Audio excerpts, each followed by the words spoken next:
자, 지난 시간에 제가 요거를 설명을 해드렸는데요. 기억이 나실지 모르겠어요. 예, 여기에 보면 지난 시간에 소프트웨어 프로젝트 관리, 소프트웨어 프로젝트 관리에 대해서 설명을 했었죠. 그래서 제일 처음에 설명을 했던 거는 소프트웨어에 대해서 설명을 했습니다. 우리가 여러분들이 경력이 굉장히 많으시기 때문에 소프트웨어에 대해서 어떻게 생각을 하시는지 그런 설문조사 비슷하게 제가 그걸 받았었죠. 예, 너무 많은 분들이 있었기 때문에 그걸 일일이 다 확인을 할 수는 없었지만 몇 개를 이렇게 추스려서 봤을 때에 소프트웨어에 대한 정의가 좀 이상하다든지 잘못됐다라든지 그러한 것들은 찾아볼 수가 없었죠. 대부분 다 잘 정의를 해주셨어요.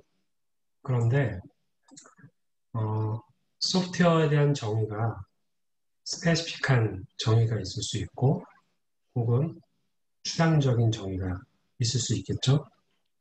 여러분들이 얘기해 주셨던 그 내용들을 스페시픽하냐 아니면은 추상적이냐 그 위치를 잡아본다면 보통 이런 정규 분포가 나올 것이다. 왼쪽으로 치우친 정규 분포 혹은 오른쪽으로 치우친 정규 분포 혹은 가운데에 있는 정규 분포 이러한 것들이 보이게 될 것이다 라고 얘기를 했었죠. 그때에 그 회사가 정규 분포에 해당하는, 그러니까 소프트웨어에 대한 이해가 다수가 가지고 있는 그 생각에 따라서 소프트웨어를 바라보는 시각이 결정되고 그것이 소프트웨어를 잘 만들기 위한 방법, 그런 것들을 찾을 때 중요하게 결정사항이 된다. 그 얘기를 했었습니다. 보통 이제 일반적으로, 현업을 뛴 지 얼마 되지 않은 그러한 분들은 대부분 매우 스페시픽한 정의를 내린다고 말씀을 드렸죠.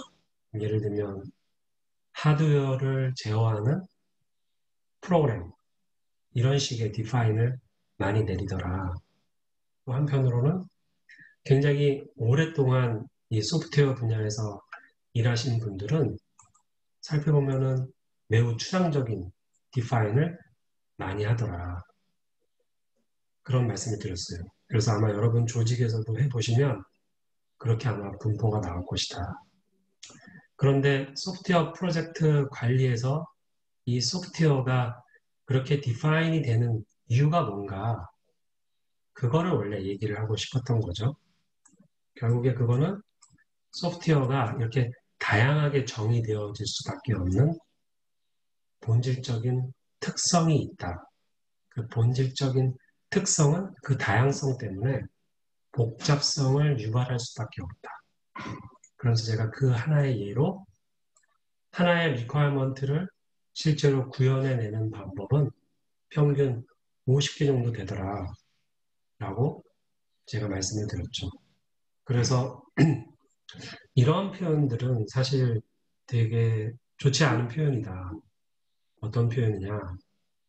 야, 그 솔루션이 맞아? 제대로 된 거야? 이런 표현들은 사실 소프트에 대한 이해를 좀 더 하실 필요가 있는 표현이다라고 말씀을 드렸죠. 오히려 이 상황에 그 솔루션이 적절한 것인가, 적절한 것인가, 유용한 것인가, 그런 표현이 더 맞다. 트루 폴스의 문제가 될 수 없다. 이 얘기를 해드렸었죠. 그리고 이러한 다양성과 복잡성은 우리가 실제로 업무를 뛰다 보면 1년짜리 프로젝트가 있다고 했을 때에 우리가 사업 초반에 프로젝트 플래닝을 세우죠. 요구사항을 수집하고 정리하기도 하죠. 그런데 우리가 상반기 때, 사업 초반기 때 내리는 이 디시전은 결국 12월까지 영향을 주는 디시전일 텐데 12월에 어떤 일이 생길지 아무도 모르는 그러한 상황 속에서 1월달, 2월달, 3월달의 정보만을 가지고 6개월 뒤 혹은 12개월 뒤에 문제를 결정해야 되는 그러한 챌린지가 우리한테 있는 거죠. 그래서 어쩔 수 없이 우리가 예측할 수 있는 그 한계가 있다. 여기까지가 소프트웨어에 대한 특성이었어요. 그래서 우리가 다루는 이 소프트웨어 그런 특성이 있다는 것을 깔고 가야 된다. 그 말씀을 드렸고요. 두 번째 이제 얘기를 했던 거는 소프트웨어 프로젝트에 대한 내용이었습니다. 소프트웨어 프로젝트라는 것은 인더스트리에서 언급을 하는 건데요. 학교가 아니고 결국 소프트웨어 프로덕트라는 것을 만들기 위해서 프로젝트를 뛰게 되는 거죠. 그리고 결국 이런 소프트웨어 프로덕트는 돈을 벌려고 하는 거였죠. 돈을 벌려. 그래서 소프트웨어 프로젝트 관리에서 이 돈에 대한 개념을 갖지 않으면 굉장히 곤란해진다. 곤란해진다. 그러므로 좋은 프로덕트를 빨리 많이 잘 만들어내면 좋은 거겠죠. 일반적으로. 좋은 프로덕트를 빨리 잘 만들어내려면 사람들이 가지고 있는 통념 속에는 소프트웨어 공장의 공정 능력이 높아지면 좋은 프로덕트, 소프트웨어 프로덕트를 만들어내겠죠. 그래서 제가 여러분들에게 이런 질문을 했었습니다. 소프트웨어 공장은 어디 있습니까? 소프트웨어 공장은 어디에 있습니까? 이런 질문을 했었죠. 그래서 결국 이제 우리가 나왔던 것은 소프트웨어 공장은 사람들이다. 사람들. 그래서 제가 이것이 공장의 단면도다. 그 말씀을 드렸어요. 사람이 있고 그 사람과 사람이 협업을 잘하게 만드는 것. 유능한 사람을 데리고 오는 것. 채용. 여기서의 채용은 어떤 회사에 입사하는 것만을 의미하는 게 아니라 프로젝트를 시작할 때 구성원을 어떻게 선별해서 티밍을 할 것인가. 그거하고도 굉장히 유사하다. 티밍에서 거의 반은 먹고 들어가기 때문에 그거를 고려하지 않은 프로젝트 관리는 굉장히 곤란하다. 이 말씀을 들었었어요. 하지만 또 한편으로 현실적으로 놓고 봤을 때 굉장히 뛰어난 사람은 그렇지 않은 사람에 비해서 희소성이 매우 높아서 여러분들이 하는 프로젝트에 그러한 사람들과 같이 일을 할 가능성은 일하지 않을 가능성보다 굉장히 낮죠. 따라서 이 영역, 좋은 사람을 우리 팀에 데리고 와서 같이 프로젝트를 뛰는 영역을 많이 신경 쓰고 그렇게 해야겠지만 실제로는 굉장히 평범한 사람들이 어떻게 협업을 잘하게 만들 것인가.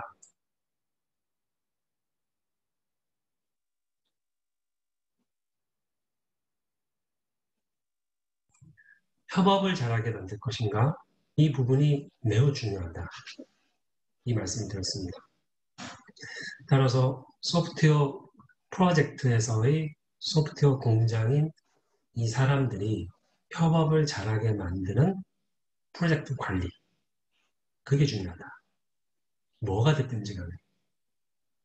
여러분들이 어떤 프로세스를 도입을 하시건 도구를 도입을 하시건 뭐를 도입을 하든지 결국 이게 우리 구성원들의 협업을 잘하게 만들 것인가. 그런 판단이 제일 중요하다. 그 말씀을 드렸고요. 마지막으로 소프트웨어 프로젝트 관리에서 관리에 대해서 설명을 했습니다. 관리. 네. 관리를 언제 쓰는가, 언제 우리가 관리라는 말을 쓰는가. 언제 쓴다고 그랬죠? 잘 안 되는 거예요. 잘 안 되는 거예요. 가만히 놔두면 우왕좌왕하고 혼란스럽고 망할 수밖에 없는 그러한 현상에 대해서 관리라는 말을 쓴다. 그 말씀을 드렸습니다.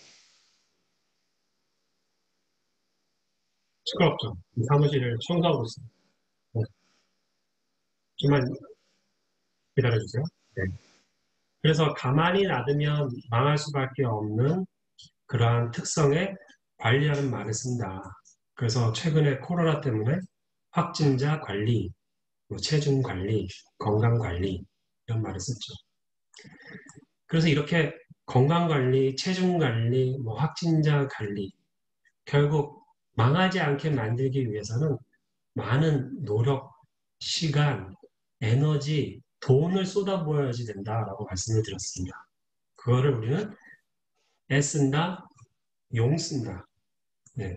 애쓰지 않고 용쓰지 않는 것은 관리가 아니다.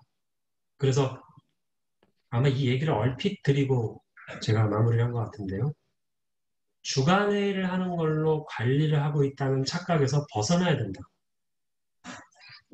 주간회의를 하고 있다는 걸로 관리를 하고 있다고 착각하면 굉장히 큰 오산이다.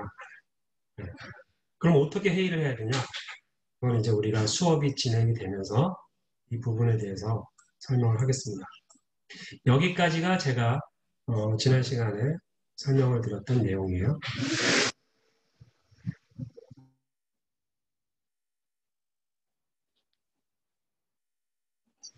잠깐만 기다려주세요. 시끄럽죠? 네, 소음이 있어서 제가 잠깐 말씀을 드리고 옆에 있는 분한테 잠깐만 기다려주세요.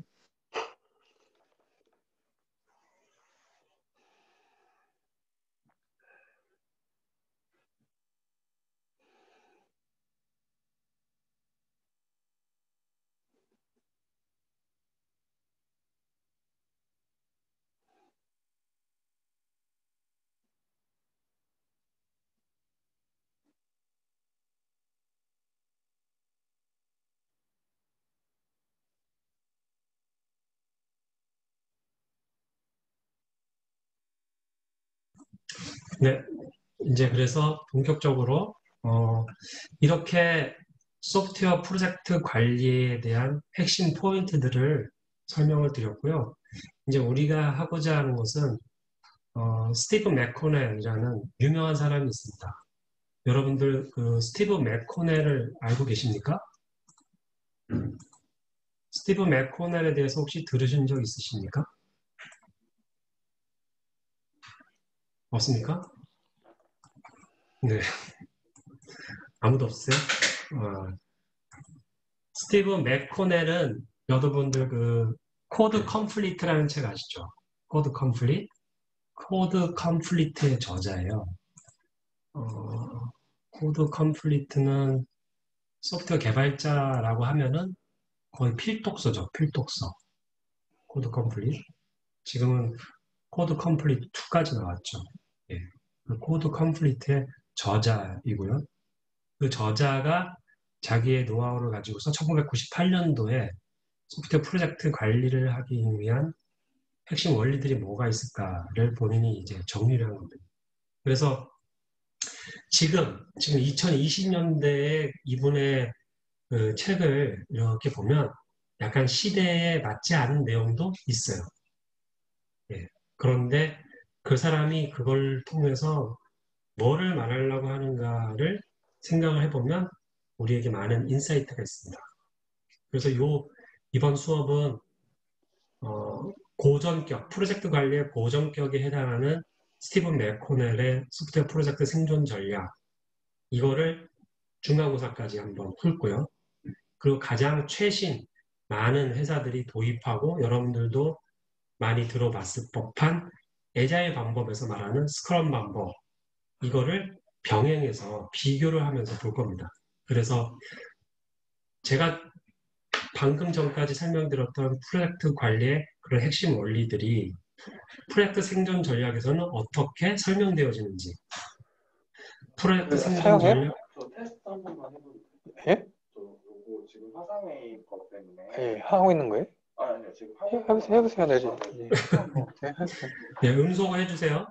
네, 수업에 관한 내용 하시기 전에는 음소거를 해주세요. 네. 어디까지 얘기했지 내가? 어디까지 했습니까? 뭐 하다가 얘기가 나왔지? 소프트웨어 프로젝트 생존 전략에서 제가 아까 언급해드렸던 프로젝트 관리의 핵심 원리들을 어떻게 설명하는지 그거를 중간고사까지 보시면 됩니다. 그리고 그거와 어떻게 보면 업그레이드된 혹은 대척점에 해당될 수 있는 애자일 방법에서는 그 원리를 어떻게 풀어내고 있는지, 그 원리를 각각 프로젝트 생존 전략과 애자일에서는 어떻게 풀어내는지를 비교해서 이해를 하시는 게 목표예요.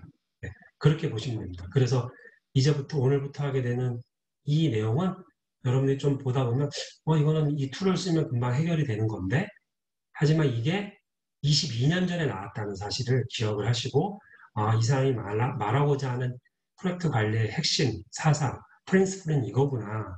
그거를 이해하시는 게 초점입니다. 이해되시겠죠? 네. 자, 그러면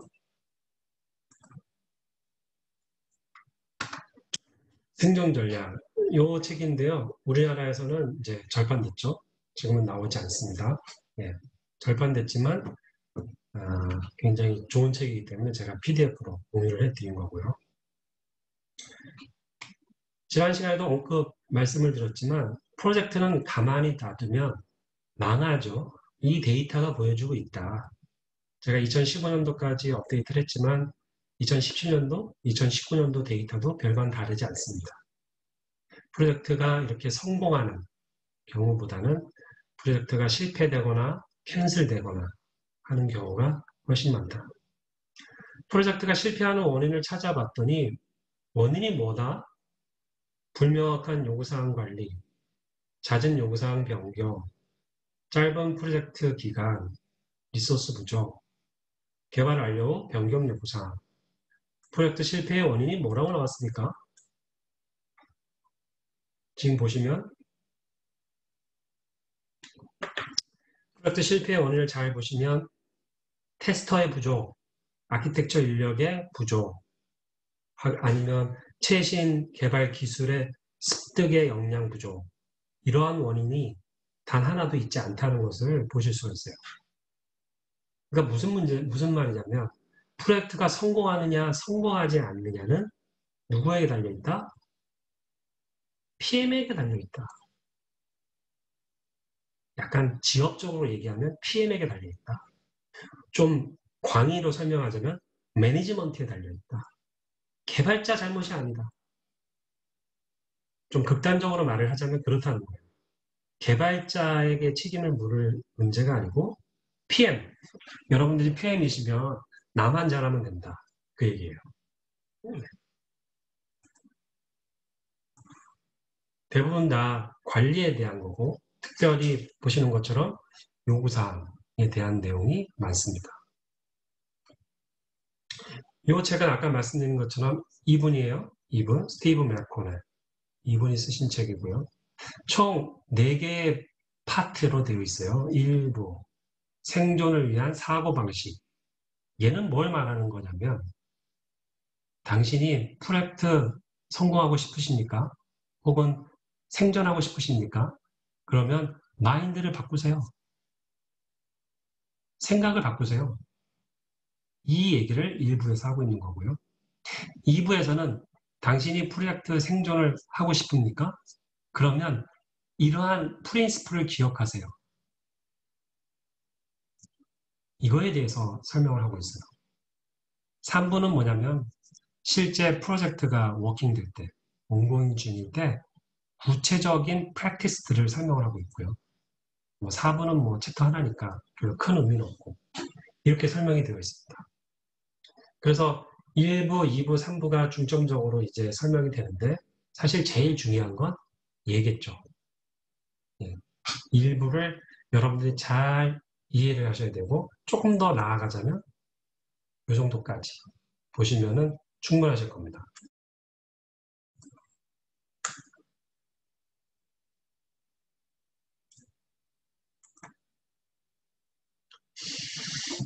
실제로 이 책에서도 그렇게 언급을 하고 있어요.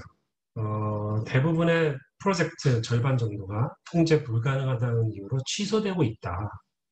혹은 제품이 완성되기도 전에 일정이나 예산이 초과되고 있다. 이러한 이유들을 이 저자는 실제로 프로젝트 관리를 위한 지식이 없다. 그리고 그거를 수행하는 의지가 없어서 둘 중에 하나다. 이렇게 얘기를 하고 있습니다. 지난 시간에 여러분들의 약간의 그 프로필을 제가 좀 여쭤봤었죠. 여러분들이 답변을 주시고, 그러니까 굉장히 경험도 많으시고 또 현재 필드에서 열심히 일하고 계시는 분들인데요. 제가 여러분들에게 여쭤보고 싶은 건 여러분들이 개발을 잘해서 혹은 개발을 오랫동안 해서 짬밥이 돼서 PM을 맡았지 프로젝트를 관리하기 위한 필요한 지식이 무엇인지 배우신 적이 있으십니까? 별로 많지 않을 거예요. 그죠? 그냥 짬밥이 됐어요. 너 몇 년 차냐? 10년 됐는데요? PM 해야지. 너 몇 년 차니? 7년 됐는데요? 그럼 PM 해야지. 그러니까 PM의 기술과 테크니컬 리더의 기술과 개발자의 기술은 다른 거죠. 예. 이러한 것들이 실제로 우리에게 프로젝트를 성공적으로 수행하는 데에 대한 지식을 많이 갖지 못하는 그러한 상태가 되게 됩니다. 가정을 할 건데요. 여기서 언급하고 있는 프로젝트 관리를 위해서 어떠한 것을 전제로 하고 있냐면 3에서 25명 정도의 팀이에요. 한 팀이. 3명에서 25명. 그리고 프로젝트가 최대 1년 6개월 정도 되는 규모. 그러니까 이렇게 놓고 보면 사실 우리가 일상에서 만날 수 있는 소프트웨어 프로젝트 대다수가 여기에 들어가죠. 네. 뭐 차세대 프로젝트 이런 거 말고요. 이런 거 말고 사실 대다수의 프로젝트가 이 범주 안에 들어간다라고 볼 수가 있겠죠. 네. 그래서 기술 리더도 보실 수가 있다. 뭐 이 정도로 넘어가고요. 자, 이제 본론으로 넘어가겠습니다. 그러면 실제 프로젝트가 성공하기 위해서 어떤 사고방식을 가져야 되는가, 뭐 어떤 마인드를 바꿔야 되는가. 제일 처음에서 하는 내용이 이겁니다. 요거를 한번 우리 김성훈님 한번 읽어봐 주시겠어요?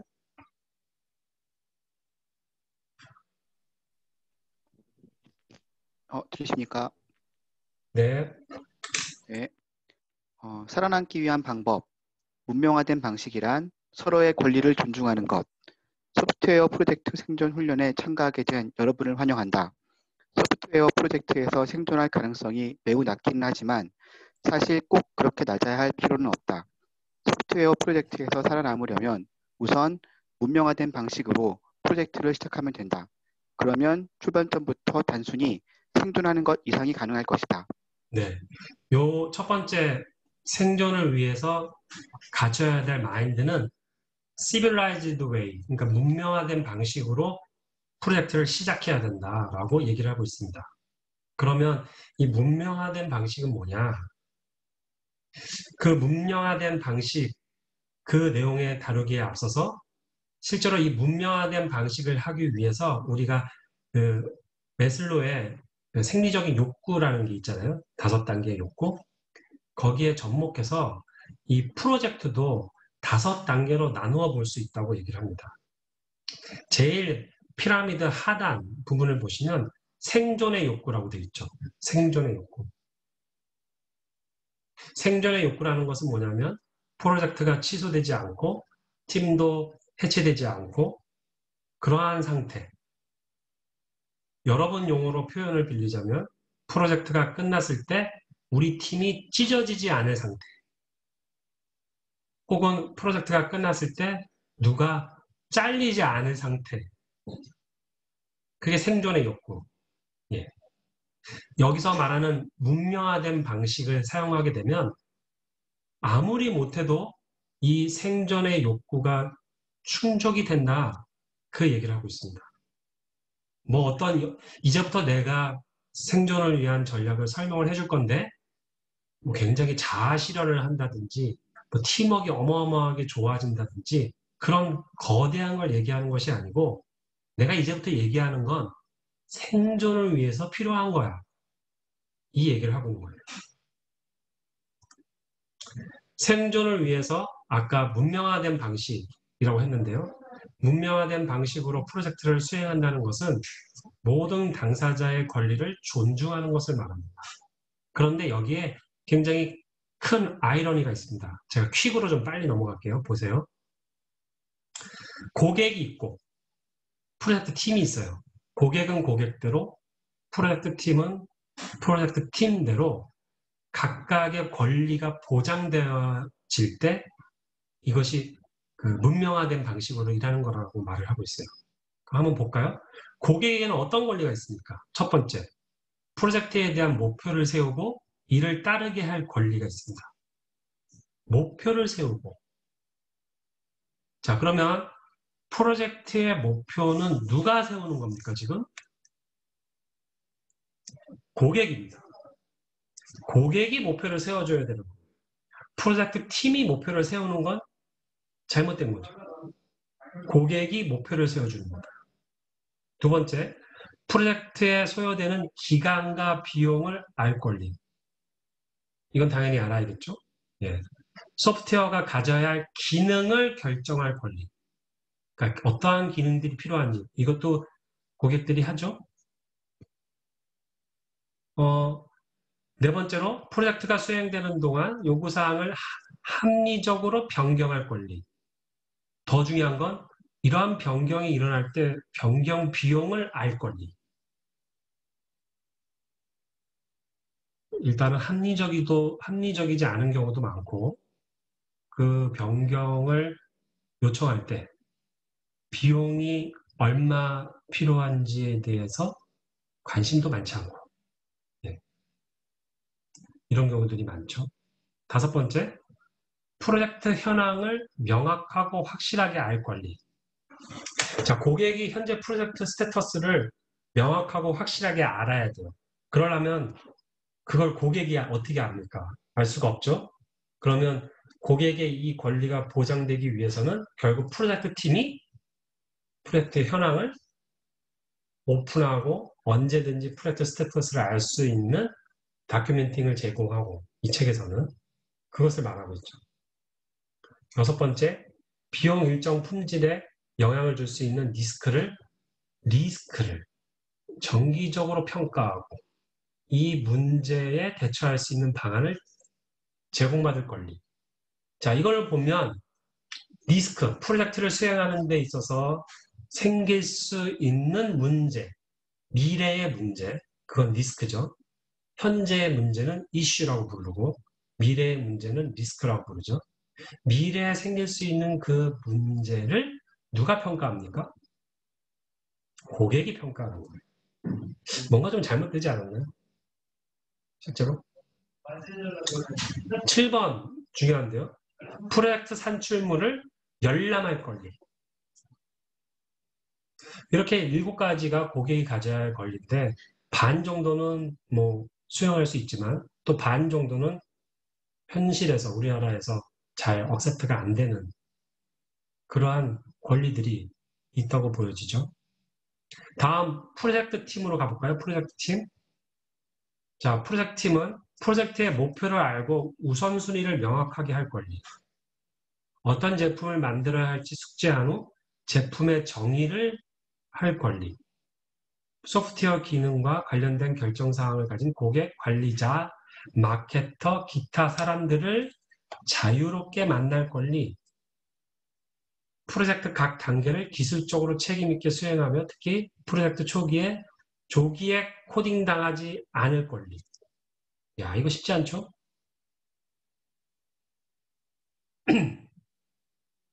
할당된 작업량과 일정을 승낙할 권리. 프로젝트 현황을 고객과 관리자에게 보고할 권리. 이게 아까 그 고객이 가지게 되는 그거하고 맥이 닿죠. 그 다음 생산적인 환경에서 일하기 위한 업무. 생산적인 환경. 이게 무슨 말이냐면 간섭받지 않을 권리. 자, 고객 편에서 7가지, 개발팀, 프로젝트 팀에서의 7가지. 이 7가지가 각각 고객의 권리, 프로젝트 팀의 권리. 이게 보장받아야 된다. 그랬을 때 생존 충분히 가능하다. 어떠십니까? 어떤 거는 그렇게 할 수도 있고 어떤 거는 하기 어려운 그런 것들이 현실이죠. 네. 그래서 이러한 권리들을 구체적으로 어떻게 보장해 나갈 것인가 뒤에 이제 계속 이것에 대한 내용들을 나오기 시작합니다. 여기가 1장이고요. 제가 PDF를 공유해 드렸으니까 자세한 내용을 한번 본문을 읽어보시면 좋을 것 같아요. 2장입니다.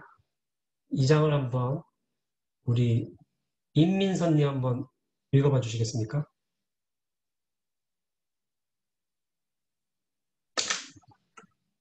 이 장 소프트웨어 프로젝트의 생존 테스트 서문, 생존 테스트를 통한 프로젝트 현황 평가, 간단한 테스트로 소프트웨어 프로젝트의 건강 상태를 평가할 수 있다. 만약 테스트 결과가 적신호라면 점수를 올리기 위한 조치를 취하여 프로젝트 상태를 개선시킬 수 있다. 네. 이제 여러분들이 프로젝트 관리 방법을 배우는 입장에서 여기에 나온 테스트는 굉장히 좋은 인사이트가 있어요. 다음 페이지 한번 볼까요? 보시면 여기에 나오는 그 질문이 나오는데요. 질문이 총 33개의 문항입니다. 근데 분류가 어떻게 되냐면 요구사항, 계획, 통제, 리스크, 인력 5가지에 대한 항목으로 설명을 하고 있어요. 굉장히 중요한 거예요. 제가 다시 강조할게요. 요구사항, 계획, 통제, 리스크, 인력. 요구사항, 계획, 통제, 리스크, 인력. 무슨 말이냐면 생존, 우리 프로젝트가 생존, 프로젝트 팀이 해체되지 않고 누가 잘리지도 않고 영속할 수 있는 그러한 상태, 그러한 상태를 하기 위해서 체크해야 할 항목이 하필 요구사항, 계획, 통제, 리스크 관리, 인력 5가지 영역이라는 거예요. 다른 거는 생존하고 관련이 있다 없다. 뭐 관련이 완전히 없다고 볼 수는 없지만 핵심적이지는 않다는 거예요. 생존에 관련된 핵심적인 건 요구사항, 계획, 통제, 리스크 관리, 인력 5가지 영역이에요. 앞자만 따서 요계, 통, 리, 인. 요계, 통, 리, 인. 이렇게 기억을 하시면 됩니다. 제가 쭉 큐브로 할 테니까요. 여러분 지금 자리에서 지금 하시고 있는 프로젝트 혹은 어떤 프로젝트를 떠올려 보시면서 점수를 한번 매겨보세요.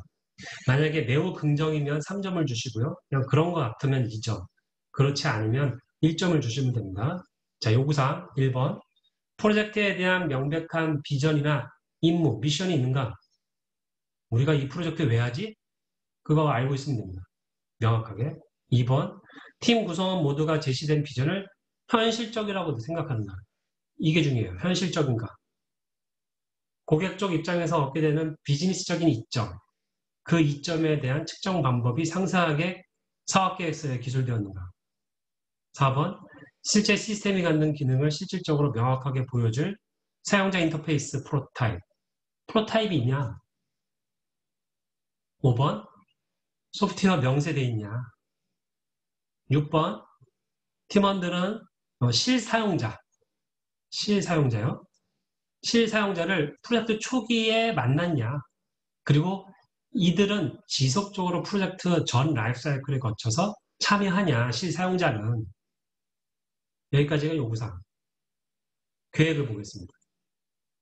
소프트웨어 개발 계획이 상세하냐? 8번. 작업 목록의 설치용 프로그램 개발, 이전 버전에서 신버전의 데이터 변환, 제3자 소프트웨어와 통합, 고객과의 회의, 기타 사소한 일까지 모두 포함되어 있냐? 그러니까 작업 목록, 업무 목록 안에 이러한 잡다한 것들이 다 들어가 있냐? 9번. 일정과 예산 추정치를 가장 최근에 완료한 단계에서 공식적으로 업데이트했는가? 중요한 건 업데이트예요. 최근에 주기적으로, 정기적으로 일정 예산을 업데이트하는가? 10번. 아키텍처와 설계를 상세화했냐? 11번. 시스템 테스트는 물론이고 설계 및 코드 리뷰하냐? 품질 보증 계획이 상세하게 정의되어 있냐? 12번. 각 스테이지별로 어떤 소프트웨어가 구현되고 납품될지에 대한 납품 계획이 있느냐. 13번. 프로젝트 계획에 휴가, 휴일, 병가, 교육 이런 게 포함되어 있냐? 당신의 WBS 안에 포함되어 있냐? 참여 인력의 그 할당량이 100%가 넘지는 않냐? 14번. 일정을 포함한 프로젝트 계획은 개발팀, 품질보증팀, 관련된 부서들이 모두 컨펌했냐? 다음 통제예요. 의사결정을 가진 임원 한 명이 붙박이로 당신의 프로젝트 책임지냐, 적극적으로 지원하냐.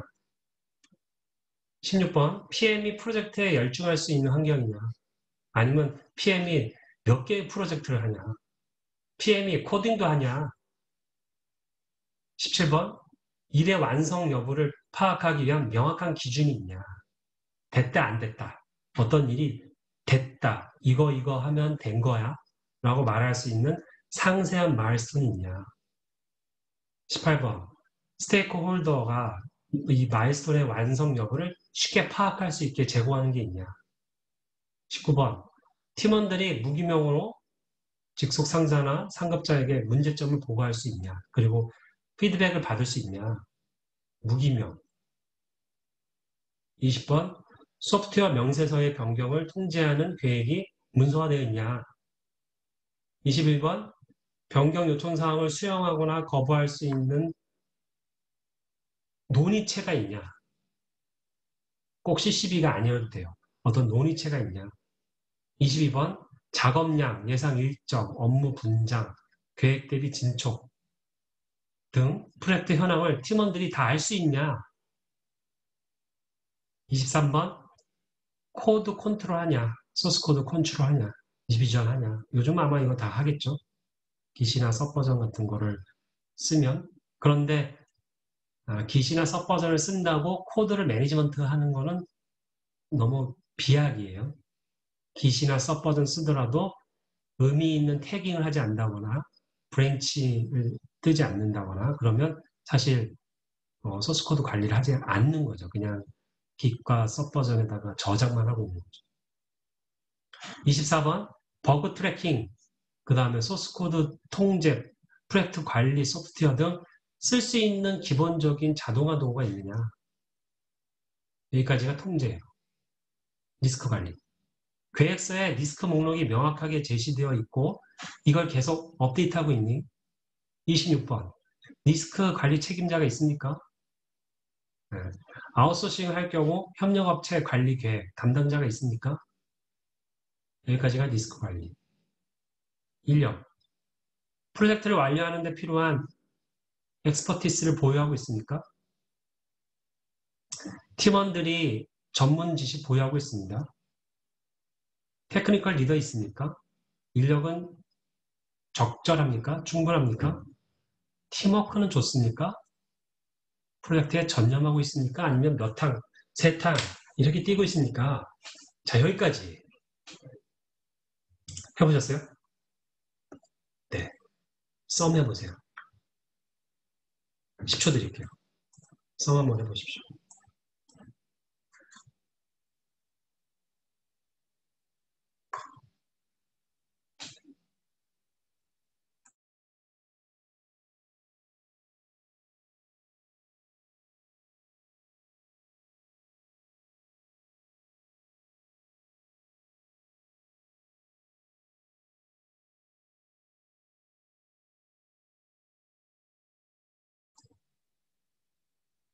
자, 하셨습니까? 네. 80점 이상. 내가 했는데 난 80점 이상이다. 채팅으로 저요라고 한번 해보세요.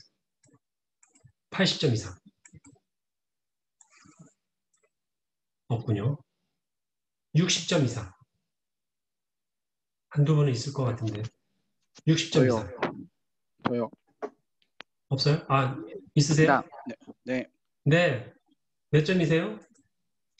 지금 그 68점 정도 나왔습니다. 68. 좋습니다. 네. 신사영 님도 60점 이상이네요. 몇 점이에요, 신사영 님? 점수를 알려줘봐요. 지금 저요 하셨는데 저요 하신 분 몇 점이에요?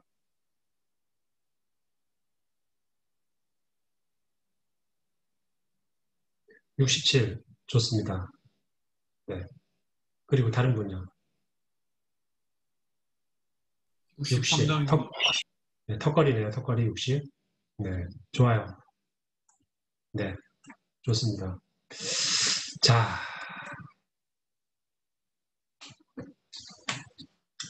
여기를 보시면, 이게 참 제가 해보니까요. 여러 회사에서 제가 해봤는데 거의 맞아요. 맞아 떨어지더라고요. 만약에 여러분들이 지금 하셨는데 대부분은 여기에 있을 겁니다.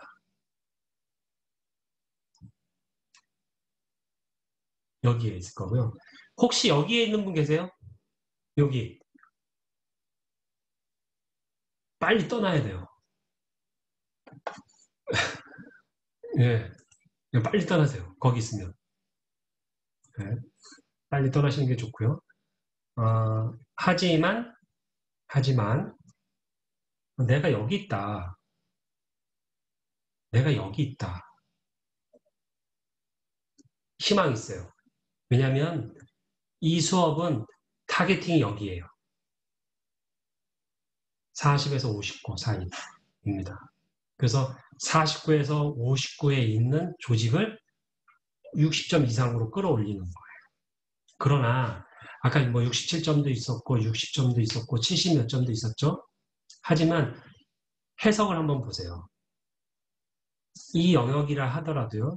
이 수준의 프로젝트는 평균보다 조금 나은 정도로 수행하고 있다는 거죠. 이런 경우 예산, 일정, 충족할 확률이 어느 정도 있지만 둘 다 모두 충족하긴 어렵다. 어렵다. 그러니까 비즈니스는 어떻게 되겠는데 이 표현대로 하자면 꾸역꾸역 되는 거예요.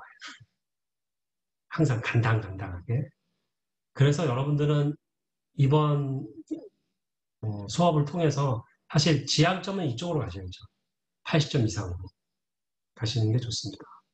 자, 이 테스트는 제가 추천드리고 싶은 건 프로젝트를 할 때마다 한 달에 한 번꼴로 프로젝트 멤버하고 해보시면 좋아요. 그래서 우리가 점수가 어떤지를 보시면 돼요. 자, 그런데 제가 드릴 말은 이제 이게 아니라 중요한 포인트. 지금 프로젝트 생존하고 싶냐? 그러면 생각을 바꿔라. 어떻게 생각을 바꾸라는 거예요? 먼저 너의 에지이지를 파악해라. 그 에지이지를 생존 테스트, 이 지리로 파악할 수 있다. 그 얘기를 하고 있는 거죠. 네. 그런데 중요한 인사이트는 생존에 관련된 영역은 요구사항, 계획, 통제, 리스크, 인력 5가지 영역이었다. 여러분들 하셨잖아요. 요구사항, 계획, 통제, 리스크, 인력인데요. 거의 여러분들 중에 제가 단언컨대 이 계획이 낮으면요. 통제도 낮아요. 대부분. 각각을 요구사항도 계획도 통제도 리스크도 인력도 100점 만점으로 환산을 해보시면 계획이 낮으면 통제도 낮고 계획이 높으면 통제도 높을 겁니다. 이 계획과 통제는 거의 같이 가게 되어 있습니다. 같이 가게 되어 있어요. 그리고 눈치를 빠르신 분은 금방 아셨을 텐데 지리 항목 중에 뭐가 많아요? 계획이 많고 통제가 많습니다. 그렇죠? 계획이 많고 통제가 많아요. 자, 2장에서 우리가 기억할 건 생존 테스트를 통해서 우리의 에지이지를 알 수 있다. 그래서 우리 현실을 한번 보자. 어느 정도 되는지. 첫 번째 그거. 두 번째는 생존에 필요한 절대적인 요소는 요구사항, 계획, 통제, 리스크, 인력이다.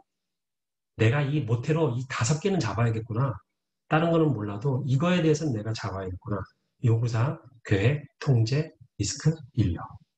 여기까지가 2장의 핵심 사항이에요. 자세한 내용은 책을 읽어보십시오. 3장 한번 보겠습니다. 김주현님 한번 읽어봐 주시겠어요?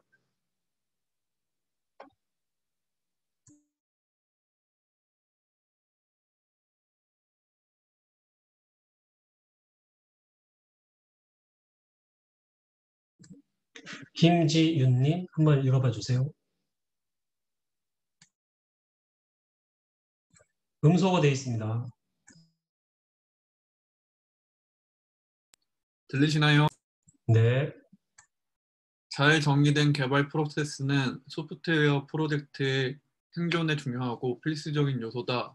이것은 소프트웨어 개발 관련자들이 쓸데없는 데 신경 쓰지 않고 생산적인 업무에 전념하여 프로젝트를 안정적으로 끝낼 수 있도록 한다.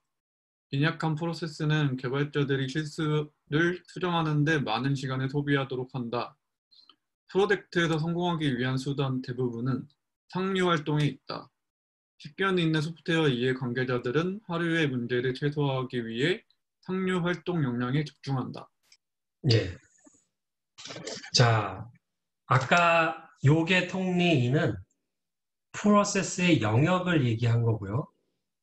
여기서는 이제 전체적인 큰 과시적인 거대한 관점, 거시적인 관점에서 생존을 위해서 결정적인 영향을 하는 것은 두 가지인데 프로세스가 있고 상류 활동이 있다. 이 책의 앞부분에 보면 이렇게 요약이 나옵니다. 이렇게 이런 식으로 요약이 나와요. 이 요약이 너무너무 중요해요. 이 내용을 이해를 하면 이 챕터를 다 이해하는 거라고 보시면 돼요. 한번 볼까요? 잘 정의된 개발 프로세스예요. 저희 시험 문제 항상 내는 거예요. 이거 시험 문제. 잘 정의된 개발 프로세스. 그냥 프로세스가 아니고요. 잘 정의된 프로세스입니다. 과하지도 않고 모자르지도 않은 잘 정의된 개발 프로세스에는 생존의 필수적 요소다. 왜냐하면 소프트웨어 개발 관련자들이 쓸데없는 짓을 하지 않게 만들어줍니다. 오히려 생산적인 업무에 전념하게 해줍니다. 이게 잘 정의된 개발 프로세스의 이득이에요. 미리 말씀을 드리지만 오늘 수업이 설명이 다 안 될 수도 있어요. 이게 되게 양이 많고 되게 중요해서 제가 다음 주 발표를 좀 시프트할 수도 있습니다. 미리 말씀을 드릴게요. 그래서 오늘 다 못한 거를 다음 주 초반에 한 1, 20분 더 설명을 해야 될지도 몰라요. 지금 벌써 7시 20분이라서. 예. 이 설명을 드리려고 하는데요. 소프트웨어 작업이라는 게 있잖아요. 소프트웨어 작업. 이 소프트웨어 작업을 데이비드 엘 그레스라는 사람이 있습니다.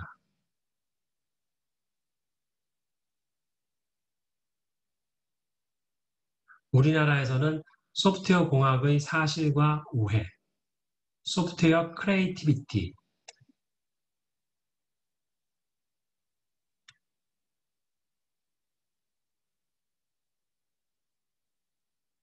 소프트웨어 크리에이티비티 2.0 뭐 이런 책으로 유명하신 분이에요. 이분이 뭘 했냐면 소프트웨어 개발 시작에서 끝날 때까지 양해를 구하고 모든 소프트웨어 룸을 CCTV로 찍습니다. 그래서 그 찍은 CCTV를 다 보면서 과연 소프트웨어 작업이라는 것은 어떠한 작업들이 있는가 1번부터 2번, 3번, 4번 막 이렇게 만들어요. 그리고 각각의 작업별로 이런 마크를 합니다. 얘는 크리에이티브 혹은 인텔리전트한 작업이냐 아니면 사무적인 작업이냐 그래서 뭐 이렇게 체크를 해요. 이렇게 프로젝트를 2개를 실험을 합니다. 그래서 나온 결과가요. 소프트웨어 작업은 지적인 작업.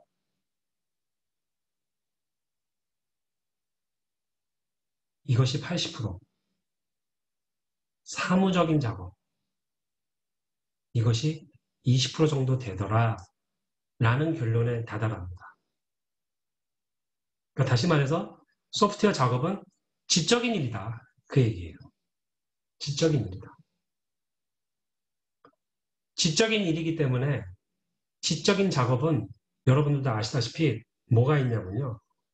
업무에 집중할 수 있는 플로우라는 게 존재해요. 처음 시작해서 흘러서 끝날 때까지 방해를 받지 않고 그 업무에 집중하고 있는 그 상태.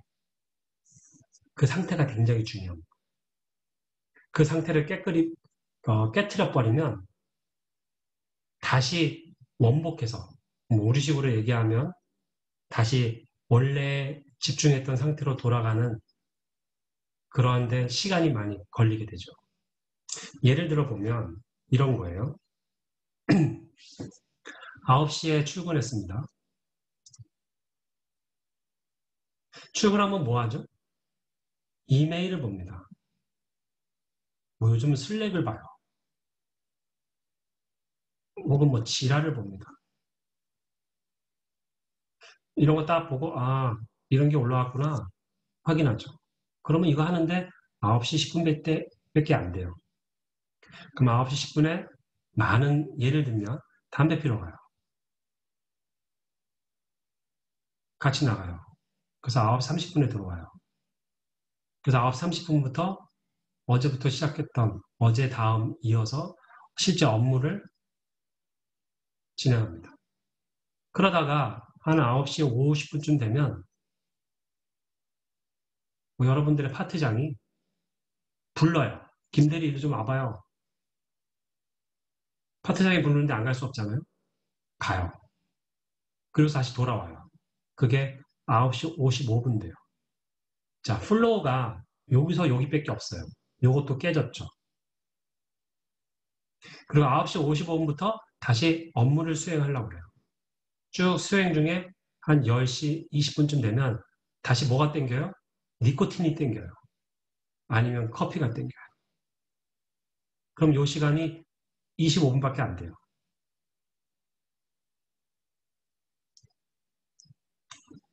갔다 왔을 때, 담배 핀다는 게 나쁜 뜻을 의미하는 게 아니고요. 이렇게 집중을 해야 되는데 집중의 흐름이 끊겼을 때 담배 피고 딱 앉자마자 담배 피러 가기 전에 여러분들이 집중해서 수행했던 그 업무에 바로 몰입이 가능하시던가요? 불가능하죠. 이게 바로 지적인 작업이라는 뜻이에요. 이게 바로 지적인 작업이라는 뜻이라고요. 지적인 작업은 바로 복귀가 안 돼요. 부팅 시간이 필요합니다. 이게 소프트웨어 작업의 80%라는 거예요. 나머지는 사무적인 작업. 자, 그럼 다시 돌아갈게요. 잘 정의된 프로세스는 생존에 필수적인데 왜 쓸데없는 데 신경 쓰지 않고 생산적인 업무에 전념할 수 있게 한다. 무슨 말이냐면 그 프로세스 때문에 시행착오하지 않고 우왕좌왕하지 않고 생산적인 업무. 뭐가 생산적이겠어요? 요구사항을 정리한다든지 확정한다든지 어떻게 개발할 건지 고민한다든지 실제 코딩한다든지 코드를 리뷰한다든지 이런 생산적인 업무에 전념하게 만들어주기 때문에 잘 정의된 프로세스가 생존에 중요하다는 뜻이에요. 빈약한 프로세스는 개발자들이 실수를 수정하는데 많은 시간을 소비하도록 한다. 릴리즈를 하는 절차, 빌드를 하는 절차, 리뷰를 하는 절차, 커밋을 하는 우리들의 약속. 여러분 이런 경우 없습니까? 나 그거 했는데요. 여러분들이 슬랙을 쓰기 때문에 이러한 프로세스가 수립되지 않아요.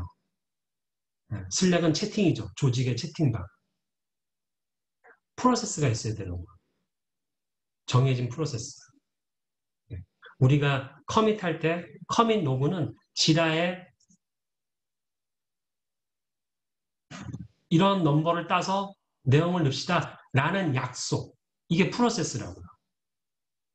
그리고 꼭 커밋을 떼놨을 때는 당신이 아닌 다른 사람들의 리뷰를 받읍시다. 이 약속. 이게 프로세스예요. 그래서 실수를 수정하는데 시간을 쓰지 않게끔 만드는 거. 그게 프로세스 존재의 목적이에요. 그게 뭐예요? 소프트웨어 공장인 사람들의 협업을 잘하게 하는 방법. 일맥상통한 내용이 되는 거죠. 그래서 잘 정의된 개발 프로세스는 소프트웨어 공장의 사람들이 잘 협업하게 만드는가에 달려있고 잘 협업하게 만들고 있다라고 판단할 수 있는 것은 우리 애들이 쓸데없는 짓을 하지 않나? 이걸 보면 돼요. 아, 이 프로세스를 도입해서 쓸데없는 거를 안 하게 되는구나. 생산적인 일에 더 집중하게 되는구나. 그걸 보면 돼요.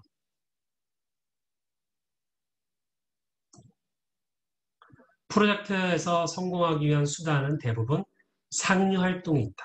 식견이 있는 소프트웨어 이해 관계자들은 하루의 문제를 최소화하기 위해 상류 활동에 영향을 집중한다. 자, 여기까지는 프로세스에 대한 설명이었습니다. 프로세스가 필요하다. 그 후반부, 이 이후로는 상류 활동에 대한 내용이 나옵니다. 자, 이게 무슨 말인가? 프로세스와 상류 활동이 어떤 연관이 있는 건가? 그 설명을 하겠습니다. 여러분 상류라는 개념 아시죠? 하류라는 개념 아시나요? 상류, 업스트림, 다운스트림이잖아요. 스트림. 그러니까 천이잖아요. 천. 이렇게 흘러내려오는 게 천이에요. 천. 여기가 상이고 여기가 하예요. 그러니까 물은 위에서 아래로 이렇게 흐르잖아요. 그러니까 위에서의 어떤 내용이 영향을 주는 거죠. 내가 여기서 비누로 세수를 한 번 하면 여기서는 그 물을 가지고 밥을 지어 먹으면 안 되죠. 오염이 됐으니까. 그러니까 이때의 결정이 이렇게 영향을 줘요. 상류 하류의 개념은. 소프트웨어를 개발할 때 이러한 상류 하류의 개념을 많이 쓰는데요. 상류 활동에 집중을 해야 한다는 말의 의미를 좀 더 풀어서 설명할게요. 소프트웨어는 상류와 단계를 하루로 나눌 수가 있습니다. 하루부터 볼까요? 하루는 매우 명확해요.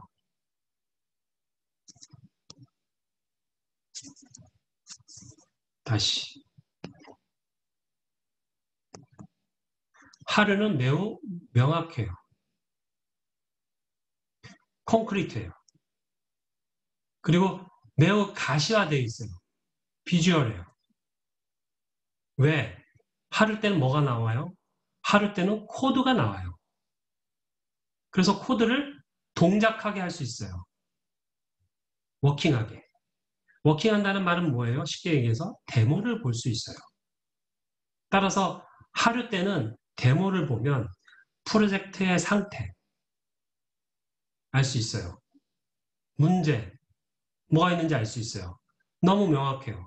논란의 여지도 없어요. 그렇죠? 이게 하루예요. 그래서 하루 때의 관리는 데모를 자주 보는 거 제일 좋아요. 데모 자주 보는 거예요. 데모 자주 보는 거 말고 뭐가 좋은 게 있습니까? 프로젝트의 현황을 보는데 제일 좋죠. 코드가 나오는 시점이에요. 상류는 뭐냐면 코드가 나오지 않아요. 코드리스예요. 코드가 없어요. 그러니까 인비저블해요. 보이지 않아요. 워킹하는 게 없어요. 그러니까 데모 못 봐요. 눈으로 볼 수 없어요. 뭐만 존재해요? 우리 머릿속에, 우리 이 뇌 속에 있는 개념만 있어요. 컨셉. 소프트웨어가. 여기서 이제 문제가 생기는 거죠. 하루일 때는 데모를 보면 누구나 알 수 있어요. 하지만 상류는 그 사람의 머리에만 있어요.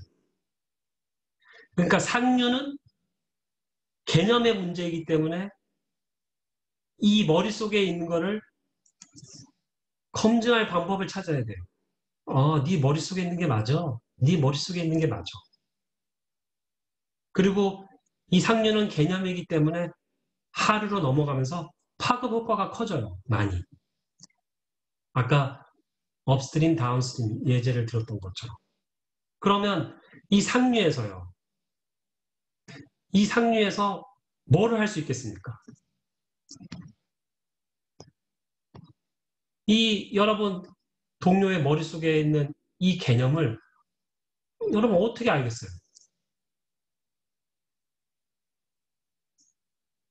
그래서 상류 때는 리뷰를 하는 겁니다. 이 방법밖에 없습니다. 하루 때는 데모를 보는 거.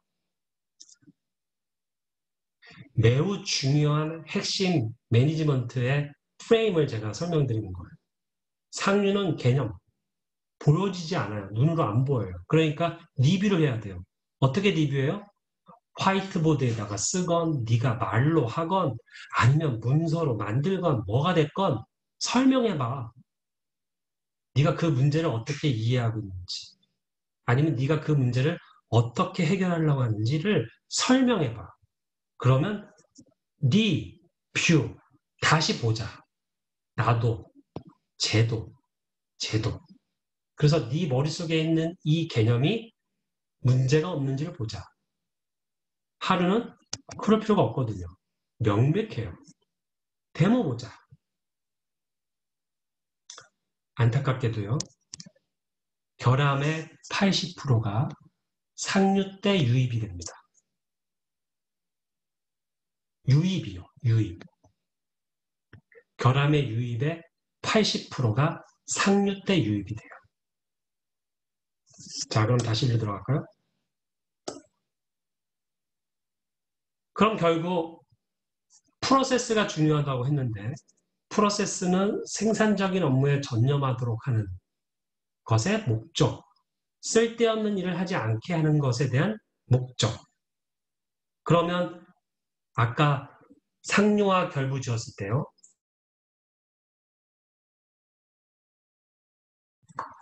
결국 프로세스는 어떤 프로세스가 제일 중요하다는 거예요?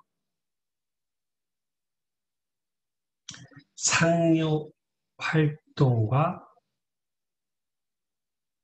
연관된 프로세스 이렇게 정리할 수 있죠. 생존을 위해서 가장 중요한 결정적인 요소는 상류 활동과 연관된 프로세스. 그러면 아까 2장에서 말했던 생존 테스트하고 결부해 볼까요?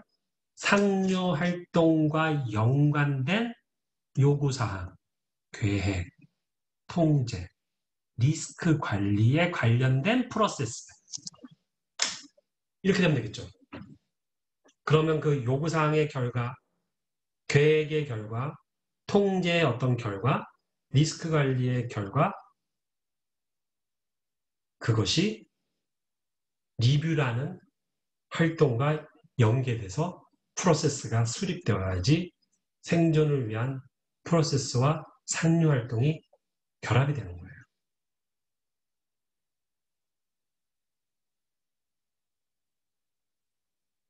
자, 여기까지 다 이해가 되시나요? 되시죠? 네. 오늘은 홍길동 얘기하면 끝나겠는데. 자, 홍길동 얘기를 하겠습니다.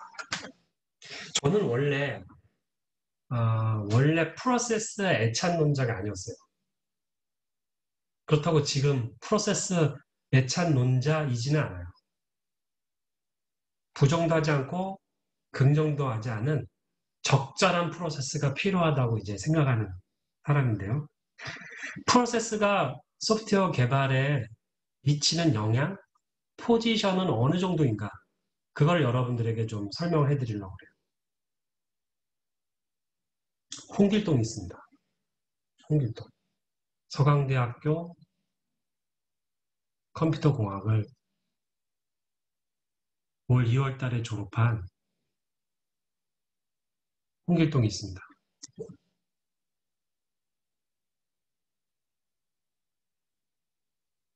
홍길동. 이 친구가 나를 찾아왔네요. 저를 찾아와가지고 교수님 제가 이번에 취직 입사 지원을 했는데 2군데 회사가 됐어요. 그러는 거예요. 잘 됐다고. 이 어려운 시기에 어떻게 이렇게 취직이 잘 됐냐.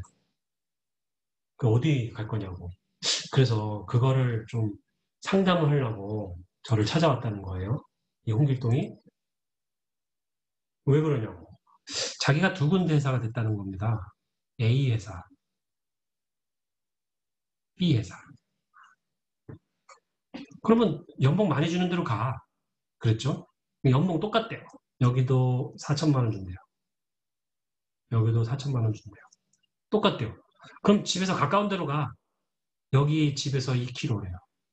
여기는 2.1km래요. 뭐 고만고만하죠? 뭐 이렇게 따져보니까 다 비슷하대요. 그럼 뭐 다른 거 없냐고 내가 물어봤어요. 그랬더니 홍길동이 이 A 회사는 CMMI 레벨 2래요. B 회사는 레벨 3라는 거예요. CMMI가 뭔지는 지난 시간에 제가 설명드렸죠? 네. 그래서 고민이라는 거예요. 그래서 제가 아주 기가 막힌 처방을 냅니다. 야, 뭘 고민해? 너 홍길동이잖아. 분신해. 분신. 그래서 홍길동 A, 너는 여기 가고 홍길동 B, 넌 여기 가. 그럼 되잖아. 그렇게 입사를 했어요. 3년이 지났어요. 3년. 둘 다 A, B 회사에서 열심히 일했어요. 다시 저를 찾아왔어요. 그래서 뭐 이런저런 얘기를 하는 거예요. 홍길동 A, 홍길동 B 이 둘 중에 누가 소프트웨어 개발을 잘할 가능성이 높겠습니까?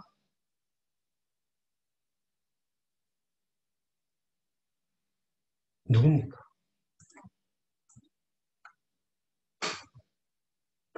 자, 이제 여러분들의 얘기를 좀 들어봐야 됩니다. 제가. 하실 말씀 있으면 마이크로 켜서 의견을 한번 해보세요. 홍길동 A다. 나는 A인 것 같다. A가 레벨 2, B가 레벨 3. A가 소프트웨어 개발을 잘할 가능성이 높다. 한번 손을 들어보시죠.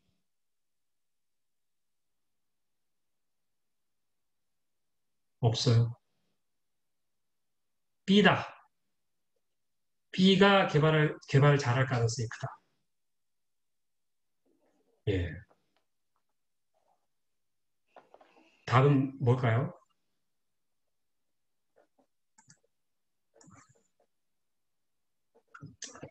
A가 소프트웨어를 개발을 잘할지 B가 개발을 잘할지 단언할 수 없습니다. 왜냐하면 이제부터 설명할 건데요. 레벨 2라는 것은 프로젝트가 관리되고 있는 거예요. 그래서 지난번에 제가 스테이지 모델 보여드렸죠? 예, 관리가 되는 거고 L3에서는 매니지먼트도 되고 관련된 여러 개발 프로세스가 있어요. 그러나 홍길동 A는 여기로 갔잖아요. A로? 여기로? 그런데 얘가 이 A 회사에 가서 홍길동 A가 A 회사에 가서 그냥 딱딱 자기에게 주어진 업무로만 끝나는 게 아니고요. 우리 회사는 프로젝트 계획도 세우고 통제도 잘하고 형상 관리도 잘하고 뭐 이런 것도 하는데 우리는 왜 리뷰를 안 할까? 코드 리뷰를 좀 했으면 좋겠는데. 그래서 홍길동 A는 여러 사람들을 모아서 같이 코드 리뷰하자고 자발적으로 의지가 있는 사람들을 모아서 코드 리뷰에 대해서 배우고 어떻게 하면 리뷰를 잘할지 열심히 공부도 하고 그렇게 막 했어요. 반면에 B회사 L3에 간 홍길동 B는요. 여기는 뭐 코드 리뷰도 당연히 해야 되고 뭐도 당연히 해야 되고 그럼 뭐 나 이거대로 하면 되겠네. 만약에 제가 지금 설명드렸던 대로 그렇게 홍길동 AB가 그런 태도로 업무를 했다면 L2에 간 홍길동 A가 훨씬 더 개발 잘할 가능성이 커요.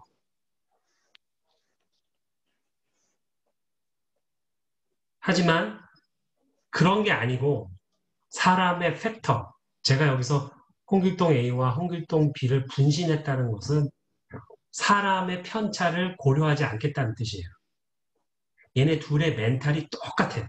그러면 L3로 간 홍길동 B가 개발을 잘할 가능성이 큽니다. 왜냐하면 L3에는 홍길동 B가 원하건 원치 않건 리뷰를 반드시 해야 됩니다. 코드 리뷰를.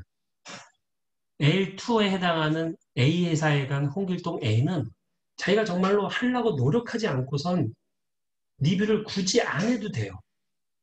회사가 그거를 업무 규칙으로 만들지 않았기 때문에. 하지만 B 회사에 간 홍길동 B는 안 하면 안 돼요. 그런데 안 하면 안 되는 B 회사에 간 홍길동 B가 멍 때리고 대충 있다? 그럼 시간만 때우고 안 하게 되죠. 반면에 홍길동 A는 꼭 해야 되는 건 아니지만 자발적으로 열심히 했다면 홍길동 A가 훨씬 개발을 잘할 가능성이 크죠. 근데 뒤집어서 둘 다 똑같이 멘탈이 같다면 L2인 A 회사에 간 홍길동 B는 자기가 부단히 노력하지 않고서는 리뷰라는 프로세스를 경험해 볼 가능성은 0%예요. 그죠? 하지만 B 회사에 간 홍길동 B는 리뷰라는 프로세스를 반드시 경험을 해봅니다. 그러나 내재화가 됐는지는 알 수 없어요. 그리고 B 회사에 간 홍길동 B는 리뷰 시간에 멍 때리고 있다가 잠깐 1분 정신 차리고 돌아와서 코드 리뷰할 때 한마디 했는데 그게 마침 중대 결함이야. 소가 뒷걸음치다가 쥐를 잡는 거죠. 그럴 가능성이 0%보다는 크죠. 하지만 홍길동 A는 그럴 가능성이 그냥 0%예요. 리뷰 자체가 없기 때문에. 결론적으로 사람 탓이에요. 프로세스 수준이 높다, 높지 않았다. 그 회사에 갔기 때문에 개발을 잘할 가능성이 높다는 제가 드린 정보만을 가지고는 판단하기는 어려워요. 하지만 결국에 그 사람이 누구냐에 의해서 많이 결정이 날 거예요. 그러나 홍길동 A는 리뷰라는 것을 경험해 볼 기회조차 없다. 홍길동 B는 리뷰라는 것을 경험해 볼 수 있는 기회는 있다.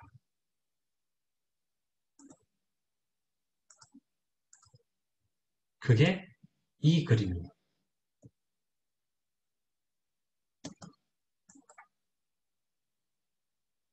프로세스는 바로 이거예요. 프로세스 수준이 매우 높다고 하여 우리가 베스트, 정말 시장에서 리드하는 최고의 제품을 만들 가능성이 있다고 말하기는 어려워요. 하지만 프로세스 수준이 높으면 높을수록 망하지는 않게 해준다. 뒷걸음질 쳐서 쥐를 잡을 확률이 있기 때문에 망하지는 않게 해줘요. 그렇다고 프로세스가 정교하게 잘 되어 있다고 해서 탑이 되거나 베스트가 된다고 단언할 수는 없어요. 걔는 사람의 몫이에요. 팀의 몫이에요. 요약하면 그렇습니다. 프로세스는 생존을 위해서 꼭 필요한 요소이지 완전 베스트가 되기 위한 요소라고 말하기는 어렵다. 베스트가 되기 위해서는 당연히 기본적인 프로세스가 있어야 되지만 뛰어난 사람들이 있어야 된다. 이게 프로세스가 소프트웨어 개발에서 차지하는 정확한 포지션이라고 말을 할 수 있다. 그런데 지금 우리 수업은 탑이 되거나 베스트가 되자는 게 아니잖아요. 생존하자는 거잖아요. 망하지 않자는 얘기잖아요. 여기 망하지 않자. 그러므로 프로세스가 굉장히 중요한 역할을 한다.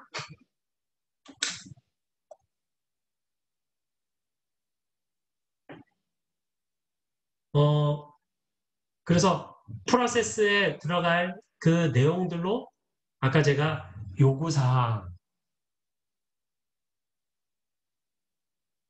그래서 상류활동에서의 요구사항 프로세스 필요하다. 그 다음 이 개념이 제대로 됐는지를 확인해야 하는 리뷰 프로세스. 이 리뷰의 대상은 요구사항, 계획, 통제 다 관련되겠죠. 그리고 계획 프로세스.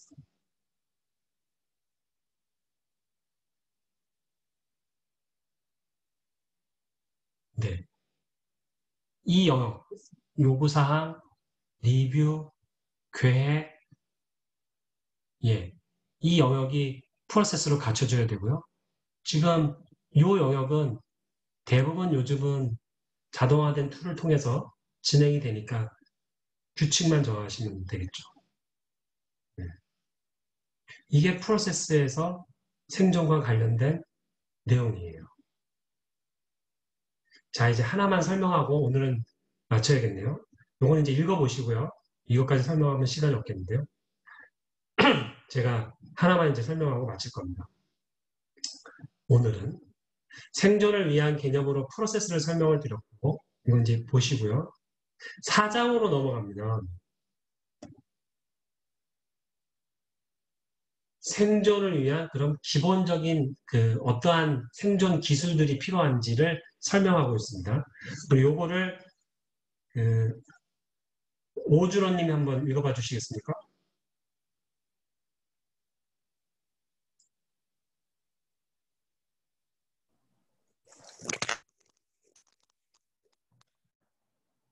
들리십니까? 네. 생존을 위한 중요 기술로서 계획, 수립과 리스크 관리를 강조. 소프트웨어 프로젝트는 본질적으로 복잡한 것이다. 복잡한 데다 계획까지 엉성하다면 절대 성공할 수 없다. 계획 수립이 잘 된 프로젝트는 통제도 잘 되며 진척 상황도 눈에 보인다. 팀원들이 업무를 잘 수행하도록 지원도 잘 된다. 또한 소프트웨어 프로젝트는 본질적으로 위험한 것이다. 적극적으로 리스크 관리를 하지 않으면 성공하기 힘들다. 리스크 관리를 잘 하려면 프로젝트 초반부터 사용자를 계속 참여시켜야 한다. 그리고 제품에 들어가는 기능은 최소한으로 유지시키도록 노력해야 한다. 원하는 결과가 나올 수 있게 해야 하면 말할 것도 없다. 네, 고맙습니다. 이제 계획과 리스크에 대한 설명을 할 거예요. 지금 생존 테스트에서 나왔던 거, 요게 통리인 중에 계획, 리스크 두 가지가 지금 설명되는 거죠.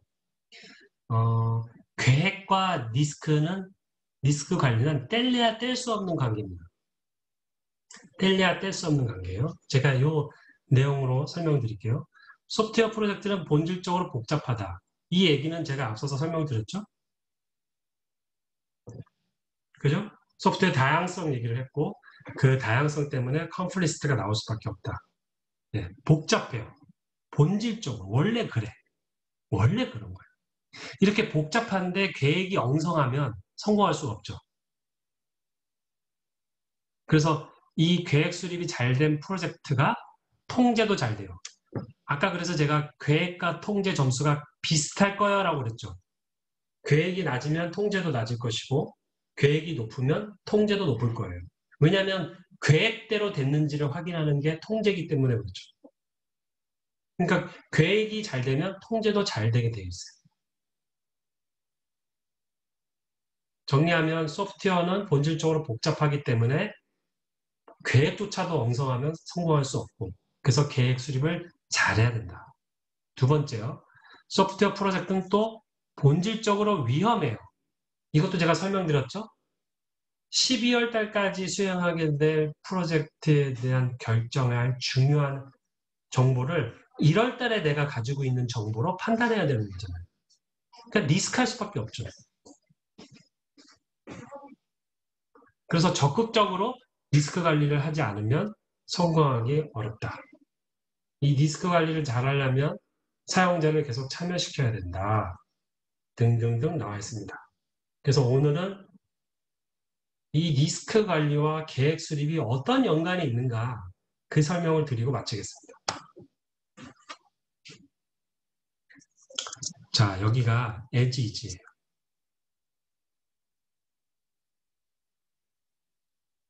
여기가 최종 골이에요. as is는 현재 시스템이 없어요. 골은 시스템이 만들어진 결과예요. 따라서 우리는 목표가 이렇게 가는 거죠. 소프트웨어를 개발한다는 것은 이렇게 가는 거죠. 그죠? 네. 그런데 이 세상에 존재하는 어떤 소프트웨어 프로젝트도 이렇게 처음에 계획할 때 나왔던 그 플랜대로 일직선으로 쫙 하이웨이를 달리듯이 가는 케이스는 한 건도 없죠. 존재하지 않습니다. 만약에 그런 프로젝트가 있다면 거기다가 누가 돈을 줍니까? 돈을 주지 않아요. 아니면 시장이 아예 죽어버렸다. 시장이 있고 돈을 받는 프로젝트면 절대 이렇지 않아요. 어떤 일이 생기냐면요. 이런 일이 생겨요. 제가 공유를 바꿀게요.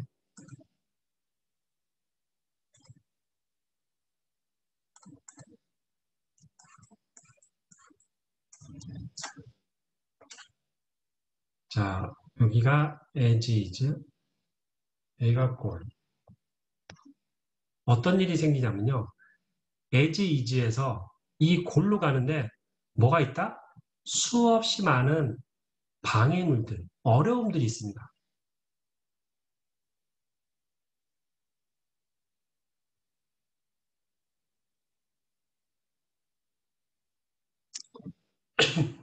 시간을 이렇게 해볼게요.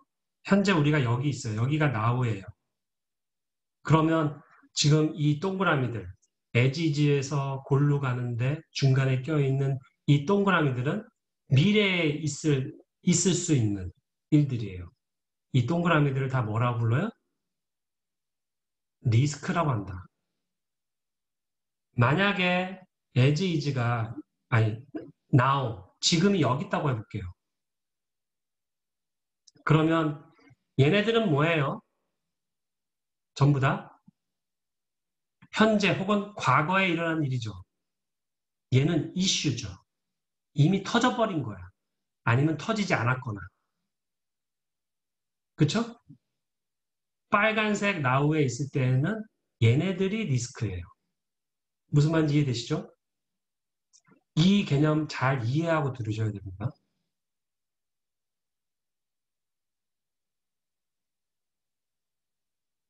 자, 다시 여기서 봐요. 아까 말씀드린 것처럼 as is에서 골로 이렇게 가는 프로젝트는 없어. 존재하지 않아. 실제 어떤 게 존재하냐? 각각의 이러한 리스크, 아직 일어나지 않은 리스크, 이 리스크를 피하는 방법으로 프로젝트가 진행이 됩니다. 혹은 우리가 가지고 있는 맨파워, 리소스 모든 걸 고려해 봤을 때 이건 피할 필요가 없어. 그냥 부셔버리고 가면 돼. 그러면 그냥 정면 돌파를 하는 거죠. 이런 식으로 프로젝트가 진행이 되죠. 따라서 이 시점에서 이 검은색 경로, 패스는 프로젝트 플랜이 되는 겁니다. 이 리스크를 피하기 위해서 플랜을 이렇게 세우고 다시 이 리스크와 이 리스크를 피하기 위해서 플랜을 이렇게 세우고 이 리스크는 내가 그냥 뚫고 가면 되니까 그냥 돌파시켜버리고 우리가 어떻게 개발을 할 것인지에 대한 계획이 리스크가 어떠하냐, 얼마나 많느냐, 리스크의 형편에 따라서 플랜이 바뀐단 말이에요. 그죠? 그러면 프로젝트를 계획을 할 때요. 리스크를 얼마나 많이 식별하는지가 프로젝트 플랜을 섬세하고 세밀하게 세울 수 있다. 그 얘기죠. 만일에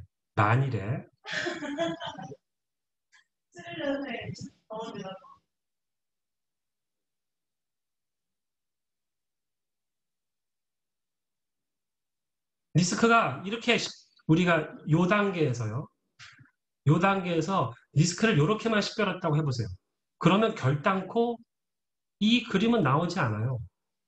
이렇게 프로젝트를 수행해야지라는 플랜은 나올 수 없어요. 리스크도 없는데 이렇게 돌아갈 필요 없죠. 어떻게 하겠어요?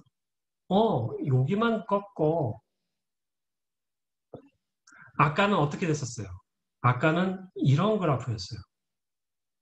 검은색과 빨간색을 봤어요. 이게 프로젝트 플랜이라고. 프로젝트 플랜에 뭐가 영향을 줍니까? 리스크가 영향을 준다. 프로젝트 플랜은 리스크를 어떻게 해결할 것인가를 풀어낸 거다. 그 얘기예요. 따라서 리스크가 주도해서 플랜을 세우게 만드는 거예요. 이 플랜은 리스크를 회피하거나 아니면 해결해버리거나. 근데 이럴 수도 있습니다. 나우가 아까 말했듯이 이 지점으로 왔어요. 이 나우가 여기 있을 때 수립했던 플랜 때문에 이렇게 했는데 지나놓고 보니 실제 리스크, 미래에 일어날 수 있는 문제, 아직 일어나지 않은 거예요. 아무것도 일어나지 않았어, 아무것도. 리스크라고 해서 수립을 해서 이렇게 좀 돌아가는 형태의 플랜을 수립을 했는데 실제로는 아무것도 일어나지 않았어요. 그럼 손해입니까? 아니죠. 만약에 이 리스크가 짠 하고 나타났을 때 내가 이럴 줄 알고 이렇게 플랜을 세웠지. 그 대안을 마련을 했기 때문에 그 계획이 필요했던 거죠. 이해되십니까? 따라서 여러분들에게 제가 말씀드리고 싶은 거는 플랜을 세우는데 리스크 식별이 없는 플랜이다. 쓸데없는 계획이에요. 리스크가 없는데 플랜을 세웠다. 그럼 쓸데없는 계획이죠. 다 똑같아. 지금 무슨 단계야? 연구사항 단계인데요. 지금 무슨 단계야? 분석 단계인데요. 다 똑같아. 리스크가 식별이 돼야 돼요. 어떤 리스크들이 우리한테 있는지 그 리스크를 해결하기 위해서 그러면 인력을 이때 충원하자. 그 리스크 때문에 교육은 이때 이렇게 하자. 그럼 그 리스크 때문에 그럼 우리 아키텍처는 이런 식으로 수립하자. 그 리스크 때문에 어떻게 하자. 그게 요구사항에도 형상관리에도 품질 보증에도 변경관리에도 테스트에도 이 리스크를 피하거나 해결하기 위한 방법으로서 풀어지는 거예요. 그게 플랜이죠. 이해되십니까? 네. 그래서 리스크가 주도하는 플랜이 굉장히 중요하다. 그 말씀을 드리는 겁니다. 네. 지금 여기까지 하긴 했는데 범위가 되게 많아요. 네, 많아서